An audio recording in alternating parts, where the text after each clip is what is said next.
Your plants aren't slow. Your soil is starving. If you're not using microbes, you're leaving serious growth on the table. Today, I'm going to show you how to make a compost tea that turns your soil into a living ecosystem, and how to avoid the mistakes that can completely ruin it. Compost tea is packed with beneficial microbes like bacteria and fungi. These microbes break down nutrients in your soil and feed your plants naturally. Think of it like unlocking nutrients that are already there instead of constantly adding more. Here's what you need to get started. You'll need some high-quality compost or worm castings. This is where your microbes come from. Next, you'll need a small amount of molasses. This acts as food for the microbes and helps them multiply. You can also add things like fish hydrolysate or kelp if you want to boost nutrient levels, but that part is optional. And finally, you'll need water. If you're using tap water, let it sit out for about 24 hours first so the chlorine can dissipate. Chlorine can kill the beneficial microbes you're trying to grow.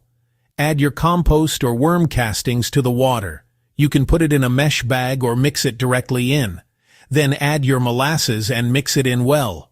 If you have an air pump, drop an air stone into the bucket and let it bubble for about 24 hours. This keeps the mixture oxygen-rich and helps beneficial microbes multiply rapidly. If you don't have an air pump, you can still make compost tea. Just stir the mixture a few times throughout the day to keep it active. During this process, you're rapidly growing a population of beneficial microbes that will go to work in your soil. Here's a tip that most people don't talk about. If you use a little more molasses, you'll promote more bacterial growth, which is great during the vegetative stage when plants are focused on growing leaves and stems. If you want more fungal activity, you can add things like leaf mold or small amounts of woody material. Fungi are especially helpful for root development and later stages of growth. Once your tea has brewed for about 24 hours, it's ready to use. But before you go pouring this on your plants, there are a few mistakes you need to avoid. First, using chlorinated water. Tap water can kill beneficial microbes before they even get started. Always let your water sit out for 24 hours or use filtered water. Second, brewing your tea for too long. More time does not mean better results. After about 24 to 36 hours, harmful microbes can start to take over. Third, not enough oxygen. If your compost tea smells bad, it's already gone wrong. That means harmful bacteria are growing instead of beneficial ones. Always keep it oxygenated with an air pump or by stirring it regularly.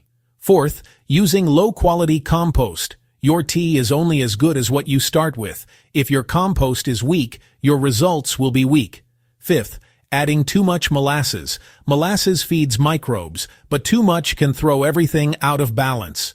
Stick to about 1 tablespoon per gallon of water. And finally, letting your tea sit too long after it's done brewing. Compost tea is alive. Once it's ready, you want to use it right away before the microbial life starts to decline. Apply it directly to your soil or spray it on your leaves.